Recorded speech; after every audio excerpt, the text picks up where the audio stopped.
Did you know that reliability is the #1 reason people shop for a particular car? Let's talk about it now! Welcome back to the channel, everybody. Mark with exoticcarplayplace. And did you realize back in the 1950s, people liked cars for the style?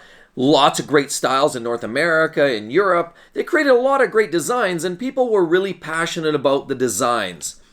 Then in the 60s came along.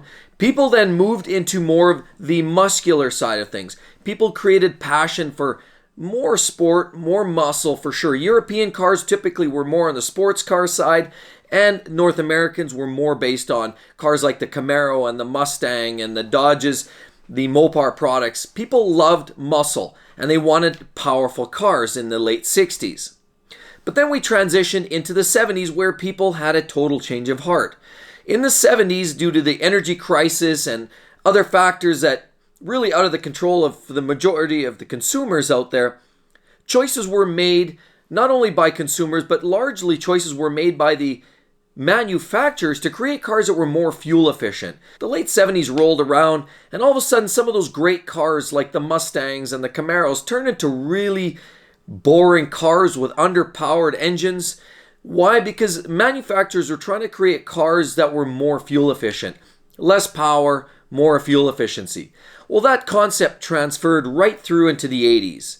Now, with the exception of some of the rare exotics like Lamborghini and Ferrari and Porsche, outside of that, the majority of the manufacturers created cars that were more based on fuel efficiency. Then we rolled into the 90s, and all of a sudden, manufacturers gave themselves a shake. People were wanting more. So you hit the early 90s, and all of a sudden you had cars, the 300ZX came out of nowhere with the twin turbo, and you had the Supra twin turbo, and you had some really interesting cars popping out in the 90s again. So as you transition from, through the 90s, from the 80s through the 90s into the early 2000s, there was a resurgence of people with passion for cars that had performance. Performance was the game. Style was the game. And then as we moved into the 2000, 2010, more recent years, the last couple of decades, the transition has been more into technology and safety. So people wanted things, Bluetooth settings. They wanted the latest technology in performance, the technology in electronics. And then in the last decade, the change has been a lot more from safety, which is, pedestrian warning, and essentially taking vehicles that were more designed to drive themselves, to be economical. That is latest trends, but more importantly, did you know that 55% of people recently polled look for cars based on reliability? Reliability now is the key factor why people buy a car or why they pick the car that they decide to choose. People are done with the idea of spending a lot of money and getting a product that is substandard. After all, you know the old adage that cars actually are the second largest investment in your lifetime. For some people, it's even the largest investment, but generally speaking, a house and then a car are your two largest investments. Now, people are still very much in a throwaway society.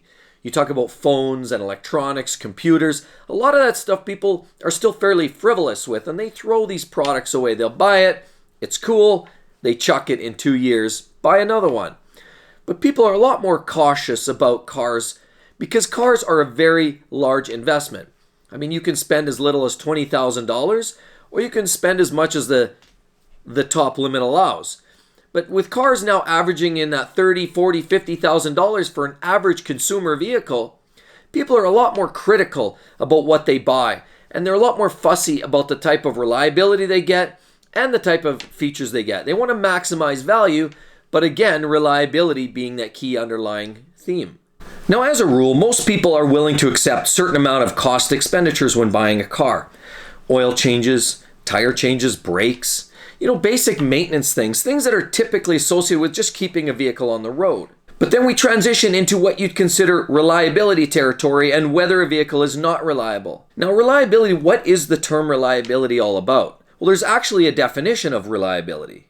It's the quality of being trustworthy and consistently well performing. So that is essentially right out of the dictionary. Now, that's easy to say as a general statement. However, reliability comes in different formats.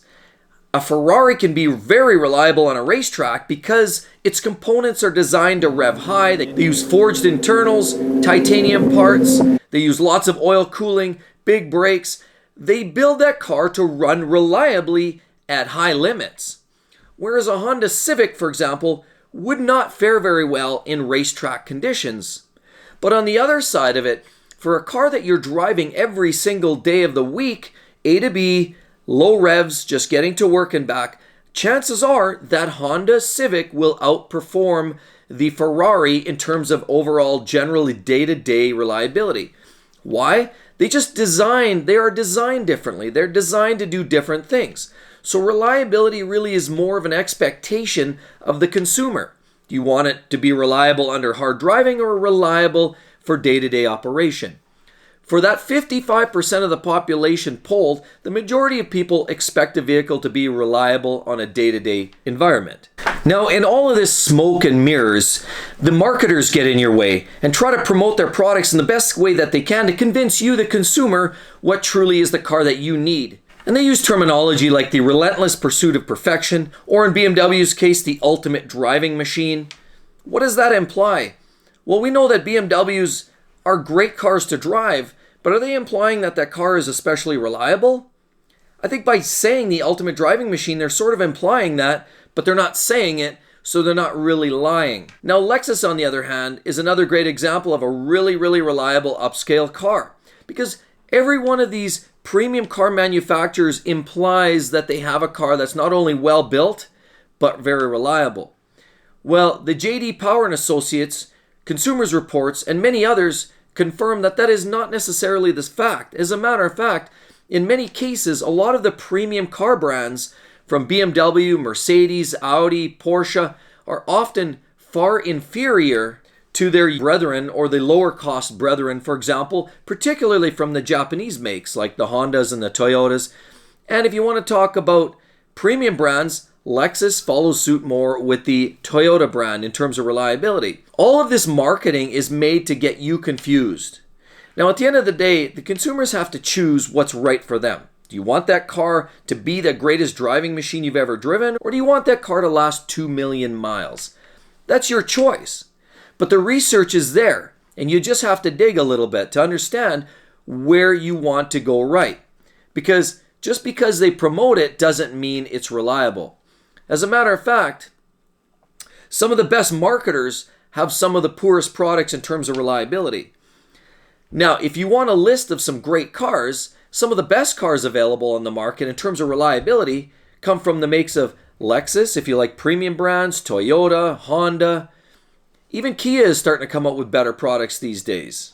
And so if you want specifically some great models that are very reliable based on Consumers Reports, we can give you examples like the Honda Fit, the Ford F-150, the Mazda Miata, Subaru Impreza, Toyota Camry, Lexus RX, Kia Sorento, and there are many, many others. That's the mainstream stuff. Of course, there's higher end versions as well that are very, very good, but that gives you the general idea. And we can also add to that list by giving you some of the more unreliable vehicles. For example, the Toyota Yaris, the Scions, Mitsubishi Mirage, Kia Sedona, Chrysler 200, the Jeep Wrangler Unlimited, which is also a crash hazard, and the Lexus NX 200T or the 300H. So there's some great examples of some good and not such great vehicles in terms of overall reliability. And when we talk about reliability with these, those are generally vehicles that will let you down. They have more than an average amount of breakdowns within a fixed time frame. So I'm glad I scratched the surface for you guys. Now, if you want to learn a lot more about specific cars and some real problems, be sure to click on the link below in the end screen here. That takes you to my reliability series of videos on my channel. You'll learn a whole lot more. Thanks for dropping by, everybody. Make sure you hit the subscribe button, and I can't wait to see you in the next time. Bye-bye.